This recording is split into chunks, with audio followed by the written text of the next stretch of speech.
Before you take another bite of your morning meal tomorrow, I want you to do something simple. Just stop for a moment and remember what your body felt like an hour or two after your last breakfast. That subtle dip in energy that arrives somewhere around 10 in the morning. That quiet rumble of hunger creeping back in even though the sun has barely climbed in the sky. That nagging little tug towards something sweet, a cookie from the office tin, a cup of tea with 2 spoons of sugar, anything to push you forward into the next part of your day. Most people experience this sensation and never give it a second thought. They assume it is simply how the human body works in the morning. They reach for a snack, swallow it down, and carry on with their lives. But what if I told you that quiet, familiar sensation is actually a message? A very particular message that your blood sugar is already swinging upward and crashing downward in a way it was never designed to. And here is the part that genuinely surprises almost everyone I work with. That message is almost always being delivered by a breakfast you are absolutely convinced is a healthy choice, the very breakfast that probably sat on your plate this morning. Stick with me here because over the next several minutes, I am going to walk you through exactly why this is happening, what your supposedly wholesome breakfast is truly doing inside your bloodstream, and the one humble food that countless people have been wrongly avoiding for decades because of advice that no longer holds up under modern science. This shifts everything. And I say that after more than 2 decades of working in metabolic medicine. I am Dr. Thomas Seamuth, and I have spent the better part of 25 years sitting across from patients who were quietly bewildered about why their blood sugar refused to behave despite doing everything they had been told was correct. They had cut out sugar. They were eating what looked like a textbook healthy breakfast. They were following nutrition advice that had been repeated for years on television, in magazines, in pamphlets handed out at clinics, and still, their numbers refused to settle, their energy dipped, their hunger came roaring back too fast after eating, and almost every single time, the true source of the problem was not what they were putting on their dinner plate or even their lunch plate. It was what they were eating in the first 30 minutes after waking up. Because here is a truth that mainstream nutrition still struggles to admit. The single largest cause of unstable blood sugar in ordinary, well-intentioned people is not dessert, it is not late-night snacking, and it is not the occasional indulgence at a birthday party. It is a high-carbohydrate breakfast that surges into your bloodstream too quickly, sends your blood sugar climbing, triggers a sharp burst of insulin, and then dumps you right back down within 60 to 90 minutes, only to start the entire cycle all over again before lunch. I am talking about oatmeal, fruit smoothies, whole grain toast, granola bars, low-fat yogurt blended with sweet fruit. These are the very foods that occupy entire shelves in every health food aisle in the country. These are the foods recommended by morning television personalities, by glossy wellness magazines, and unfortunately, even by some well-meaning physicians. And in many cases, particularly for anyone dealing with blood sugar sensitivity or the early whispers of metabolic trouble, these breakfasts are quietly making the situation worse with every passing morning.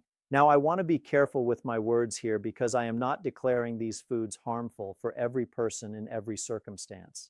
What I am saying is this: beginning your day with rapidly digesting carbohydrates, especially when there is not enough protein on the plate to slow them down, is one of the most overlooked drivers of blood sugar instability in adults who are sincerely trying to take care of themselves. And the correction is simpler than you would dare to believe. It does not require an expensive supplement. It does not demand a complicated meal planning system. In most cases, the answer involves a food that has probably been sitting quietly in your refrigerator the entire time.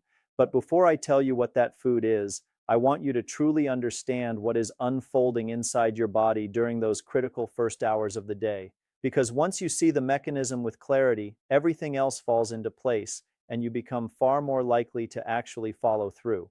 Picture your bloodstream as a country road in the early morning.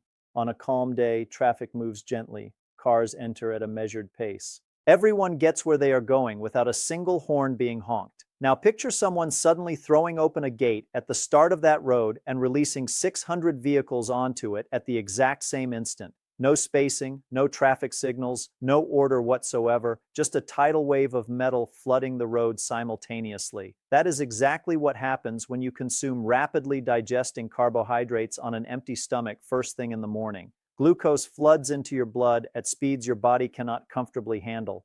Your pancreas panics and shoots out insulin in a sharp burst to try to push that glucose into your cells before damage occurs.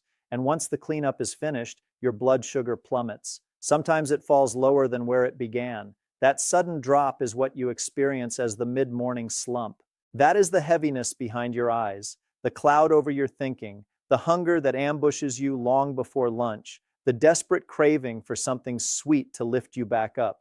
Now picture a different version of that same road, same number of vehicles, but this time engineers have installed traffic lights at intervals all along the route. The cars still move forward, the road still functions, but everything is paced, controlled, manageable. No flooding, no chaos.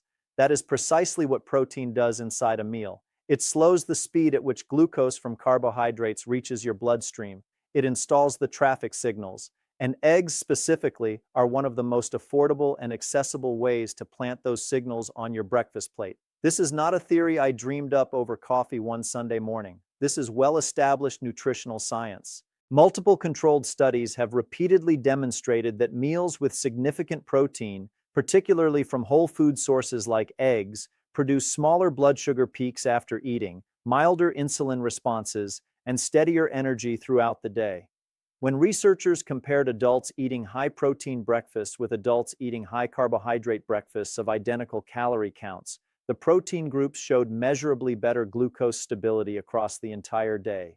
Identical calories, completely different outcome inside the body. Now I want to spend a moment on something almost no one ever pauses to consider, which is the unique hormonal climate your body wakes up in every morning.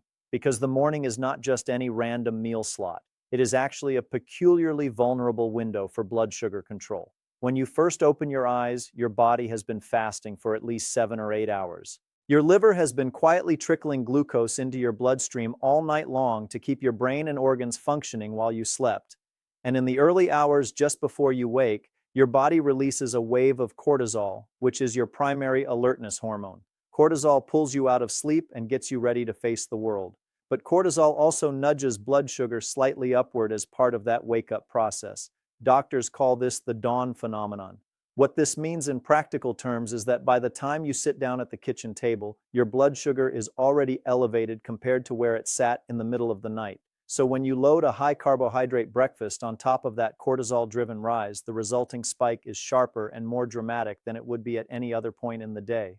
Morning is the moment when your body is most sensitive to incoming carbohydrates, which makes a high-carb breakfast almost the worst possible choice from a metabolic standpoint. This also helps explain why so many people who eat reasonably well overall still struggle with blood sugar that refuses to behave. It is not their entire diet that is the issue. It is the very first meal of the day, setting a tone the rest of the day cannot recover from. Now let me walk you through how to actually use eggs to dismantle this pattern, beginning with the fundamentals and building up to the most powerful approach. Eggs prepared simply have essentially zero impact on blood sugar. They do not push it up. They do not cause a spike. Their natural makeup is mostly protein and fat, which means they digest at a slow, steady pace, never triggering the rapid insulin surge that carbohydrates do, and they remain in your stomach far longer, producing the kind of true fullness that lasts hours rather than mere minutes. 2 eggs boiled or gently scrambled with a small amount of olive oil eaten in the morning give your body a stable foundation to work from. No spike, no crash, just a calm, steady starting point. But here is a mistake I see all the time, even among people who do eat eggs in the morning. They pile toast on the side, or they pour a tall glass of orange juice, or they eat a bowl of cereal first and then have the eggs as an afterthought. By doing this, they are quietly canceling out the very benefits the eggs were supposed to deliver. The fast-digesting carbohydrates in the bread or juice still flood the bloodstream with sugar. The eggs help a little, but when carbohydrates arrive first or in large quantities alongside, the spike still occurs. The order in which you eat the components of a meal matters tremendously, and I will return to that critical detail in just a few moments. Now, eggs are remarkable for another reason that has nothing to do with blood sugar, and it surprises almost everyone when I bring it up. Eggs are one of the richest natural sources of a nutrient called choline. Most people have never heard the word in their lives, yet the research behind choline is genuinely impressive.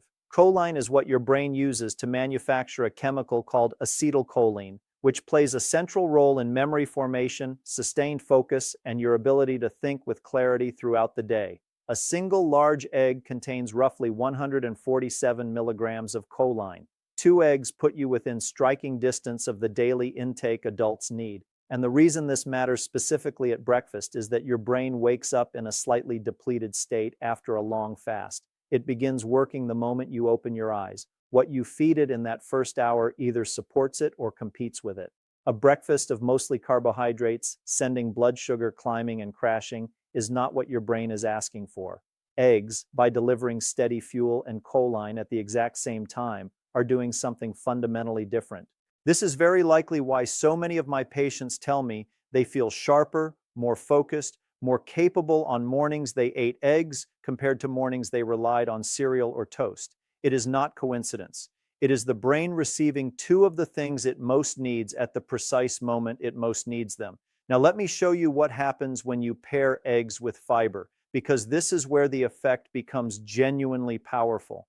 Fiber is something that nutritional science keeps circling back to, and for excellent reasons. When fiber arrives in your meal alongside protein, the combined effect on blood sugar becomes even stronger. Fiber physically slows the journey of food through your digestive system. It creates a kind of buffer that limits how quickly glucose can enter the blood from the foods around it. So when you have protein from eggs slowing the rate and you add fiber from vegetables on top, you are stacking two distinct stabilizing mechanisms on top of one another. Eggs combined with vegetables like baby spinach, sliced tomatoes, sweet bell peppers, or zucchini is not simply a healthy choice in some vague general sense. It is specifically and measurably effective at flattening your blood sugar response after breakfast. The protein from the eggs is the traffic light. The fiber from the vegetables is an additional regulator working from a different angle. Together, they produce a far smoother glucose curve than either could achieve alone. The common stumble here is when people swap the vegetables for bread. They feel they are adding something to their breakfast by including toast, but they are quietly undoing the very stability they were trying to build. Even whole grain bread digests faster than vegetables and still pushes blood sugar upward. If your goal is steadiness, vegetables are the right addition. Now let me bring you to the most powerful version of this approach. This is where the real, undeniable difference shows up in how people feel from morning until night, and it is the combination I see producing the clearest improvements in patient after patient. The most effective breakfast for blood sugar control is eggs paired with a healthy fat source, eaten in the proper sequence within the meal, with carbohydrates positioned at the end rather than the beginning. Healthy fats, like those tucked inside an avocado, slow gastric emptying, which is simply the rate at which food leaves your stomach to be absorbed. When that pace slows, everything slows with it. Blood sugar climbs gently rather than suddenly. Insulin responds more softly. Energy flows steadily through the morning. And because fat is genuinely satisfying, you find yourself far less likely to be hunting through the cupboards by mid-morning. When you combine eggs with avocado and vegetables, you are layering three blood sugar stabilizing forces simultaneously. The protein effect from the eggs, the fiber effect from the avocado and the vegetables, and the gastric slowing effect of the fat, all three working in concert inside the same meal. People who follow this approach most mornings, not occasionally, begin to notice gradual improvements in their fasting blood sugar over time. Their morning numbers, taken before eating, tend to drift downward over the course of weeks. And that matters because fasting blood sugar is one of the earliest and most sensitive indicators of how well your body is managing insulin and glucose over the long run. Let me give you a real example. I had a patient named Margaret, a 63-year-old retired school teacher from Maine, who came to me convinced her metabolism was permanently broken. She had spent 15 years eating low-fat yogurt with granola every morning, certain she was doing the right thing. Within 10 days of switching to 2 eggs, half an avocado, and a handful of spinach for breakfast, her mid-morning crashes vanished completely. Within 6 weeks, her fasting blood sugar had dropped 16 points without a single change to her medications. She told me she felt like she had her brain back. The order of the meal matters as much as the ingredients. Protein and healthy fat first, vegetables second, carbohydrates, if you include them at all, last. This sequence produces a measurably different blood sugar response compared to eating the very same foods in reverse. Now, I want to address the question that always comes up the moment I mention eggs: the cholesterol concern. For decades, eggs were tied to elevated blood cholesterol and heart disease, and dietary guidelines reflected that fear. But the research has shifted considerably. Large long-term studies now show that for most healthy adults, dietary cholesterol does not have the direct effect on blood cholesterol that was once assumed. The liver actively adjusts its own production based on what you eat. For most people, eggs are not the cardiovascular threat they were once portrayed to be. What truly damages heart health is a diet built on refined carbohydrates and added sugars, which is exactly what conventional breakfast advice still promotes. Before I let you go, I want you to take a small but powerful step. For the next 7 days, change only your breakfast. 2 eggs prepared simply, a handful of vegetables on the side, half an avocado or a drizzle of olive oil, and any carbohydrates pushed to the very end of the meal or removed for now. Drink a glass of plain water before eating. If you can manage a 10-minute walk after breakfast, do it. Your muscles will pull glucose from your bloodstream like sponges, multiplying every benefit.